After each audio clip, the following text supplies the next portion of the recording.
Dan ini bulan Safar. Bulan Safar itu biasanya dikenal dengan bulan bala, bulan musibah, bulan malapetaka. Jarine wong biyen, adat jahiliyah kebanyakan berbicara seperti itu. Kemudian Nabi sallallahu alaihi wasallam membantah bil qauli wal fi'li, dengan ucapan dan dengan perbuatan.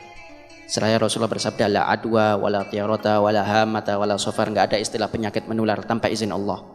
Tidak ada istilah burung memberikan pertanda nasib baik atau buruk. Tidak ada istilah kalau burung malam hari atau burung gagak keliling di atas rumah pertanda mau ada orang yang mati atau ada orang sakit dan seterusnya. Wala safar, dan tidak ada istilah bulan safar, bulan balak, bulan musibah. Kemudian kita enggak boleh nikah, kemudian kita enggak boleh bekerja, kemudian kita enggak boleh safar, melakukan perjalanan dan seterusnya. Dibantah semuanya oleh Rasulullah sallallahu alaihi wasallam. Kenapa? Karena itu adat jahiliyah. Wa asbagha alaikum ni'amahu dhahiratan wa batinah. Ajaran Islam ini datang dengan segala ajarannya yang paling komprehensif, yang paling sempurna, mengatur mulai kita bangun tidur sampai tidur lagi. Mulai urusan rumah tangga sampai urusan dunia sampai urusan akhirat. Lengkap ajaran Nabi sallallahu alaihi wasallam. Laqad taraktukum 'alal bayda lailuha kanahariha la yazihu anha illa halik. Tidak aku tinggalkan kalian wahai umatku kecuali dalam keadaan terang benderang. Malam harinya seperti siang bolong. Tidak dia itu tersesat kecuali memang yang ditulis sebagai orang celaka dunia akhirat, fal iyadzubillah min. Jadi selama kita pegang teguh ajaran Nabi sallallahu alaihi wasallam, hidupnya selamat, hidupnya bahagia, hidupnya senantiasa selalu mendapatkan berkah kalau berpegangan terus dengan Nabi sallallahu alaihi wasallam. Dan dibuktikan oleh Rasulullah. Rasulullah menikah bulan Safar dengan Sayyidah Khadijah Al-Kubra, Ummahatul Mukminin. Dan beliau menikahkan putrinya Sayyidah Fatimah Az-Zahra bintur Rasul dengan Imam Ali karramallahu wajhah di bulan Safar. Dan juga Nabi sallallahu alaihi wasallam hijrah dari Mekah ke Madinah itu jatuh temponya bulan Safar. Adapun bulan Muharram itu planning dan dilakukan hijrahnya oleh para sahabat. Sampai kemudian kloter terakhir setelah memastikan sahabatnya semuanya aman, hijrah sampai ke Madinah, baru terakhir Rasulullah bersama Sayyidina Abu Bakar As-Siddiq, dan itu dilakukan bulan Safar, nyampenya di bulan Rabiul Awal. Dan beliau lakukan semuanya untuk menepis daripada pemahaman yang tidak mendasar daripada ajaran Allah Subhanahu wa taala. La taqnatu min rahmatillah, karena enggak boleh kecewa, putus asa, pesimisme, depresi, stres dari rahmatnya Allah, enggak boleh, bukan sifatnya orang beriman. Tasya'um, salbiyah, negative thinking, berpandangan buruk, enggak boleh. Orang daripada umat Nabi sallallahu alaihi wasallam yang beriman itu selalu tafaul, melihat segala sesuatu positif. Selalu ijabiyah, selalu positive thinking. Makanya para ulama, para habaib khususnya itu senantiasa selalu lisannya terbiasa mengucap khair, insyaallah khair. Padahal terkadang terkena musibah, terkena ujian, bencana dan seterusnya, tapi selalu mengucap khair insyaallah. Karena Nabi sallallahu alaihi wasallam mengajarkan seperti itu. Dalam riwayat disebut dengan ajaban li amril mu'min inna amrahu kullahu lahu khair. Atau kama qala Nabi sallallahu alaihi wasallam. Allah takjub, Allah bangga, Allah senang dengan orang beriman. Karena segala keadaannya menjadi baik untuknya. Selalu husnudzon billah wa husnudzon bi ibadillah. Selalu berpositif thinking kepada Allah dan juga kepada hamba-hambanya Allah. Nah, kalau orang sudah suudzon kepada Allah ya keterlaluan. Padahal tidak ada yang lebih baik daripada Allah Subhanahu wa taala. Dia kalau dapat ujian, dapat ini, buruk sangka terus. Atau kalau sudah doa enggak dijabah, buruk sangka terus. Ada dalam riwayat hadis disebutkan, la yazalul abad fi khair ma lam tasta'jilu. Hamba itu akan dalam keadaan baik selama mereka tidak tergesa-gesa. Sahabat bertanya, wa kaifa yasta'jilun ya Rasulullah? Bagaimana itu tergesa-gesa ya Rasulullah? Qala Nabi sallallahu alaihi wasallam, galau atau gala, mereka berkata atau hamba itu berkata, qad da'autu rabbi falam yastajib li. Aku sudah doa, Beb, tapi enggak diijabah. Loh, dimi pangeran. Nyalai daripada aturannya Allah Subhanahu wa ta'ala. Allah Maha bijaksana. Kalau terbaik pasti dikasih seperti apa yang kita harap. Kalau tidak terbaik diberi yang terbaik.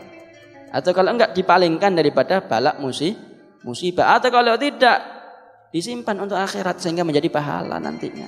Celengan kayak di akhirat. Buat tabungan di akhirat. Jadi wajib kita husnudzon selalu kepada Allah Subhanahu wa taala.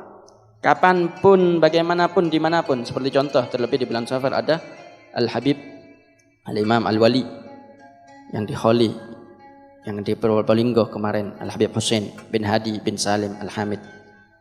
Beliau itu termasuk daripada walinya Allah yang senantiasa selalu mengamalkan daripada dua kebaikan yang disampaikan oleh Rasulullah. Khoslatan laisa fawqa ma sya' minal khair, husnudzan bi ibadillah wa husnudzan billah wa husnudzan bi ibadillah. Dua perkara, tidak ada yang lebih baik dari dua perkara ini. Apa? Baik sangka kepada Allah, baik sangka kepada hamba-hambanya Allah.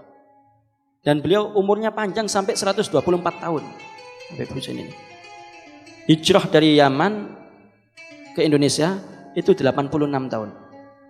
Menikah di Brani Kulon Purwolinggo itu 90 tahun. Gak punya penyakit. Ditanya sama seseorang, ya Habib kok gak ada penyakit? Dibilang gak ada penyakit di hatiku, gak ada rasa iri dan dengki di hatiku kepada makhluknya Allah.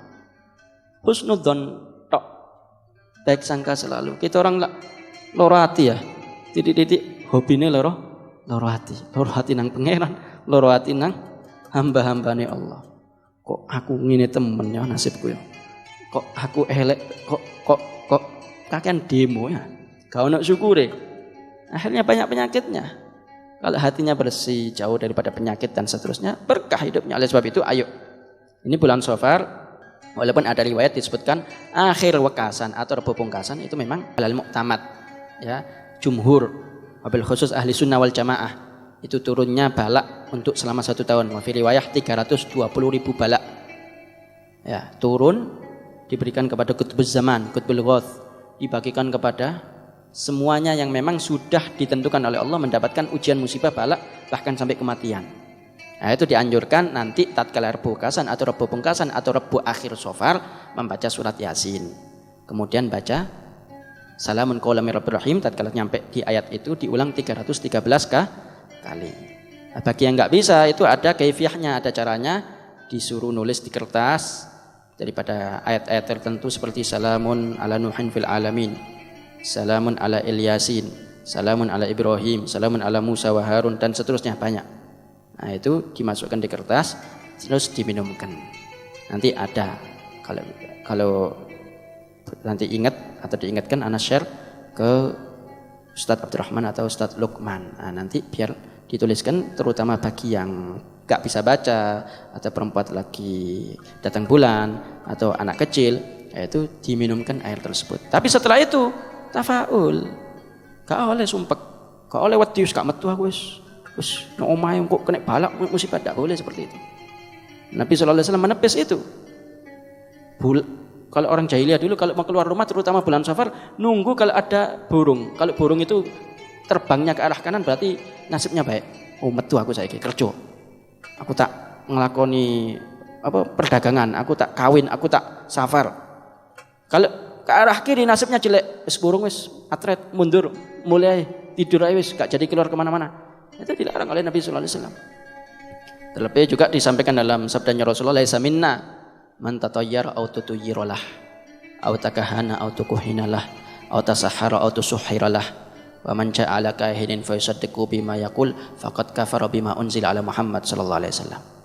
Bukan termasuk golongan kami yang ngadu nasib pakai burung atau yang datang ke peramal atau yang jadi tukang ramal atau yang datang ke tukang dukun atau yang jadi tukang dukun atau yang datang ke tukang sihir atau yang jadi tukang sihir.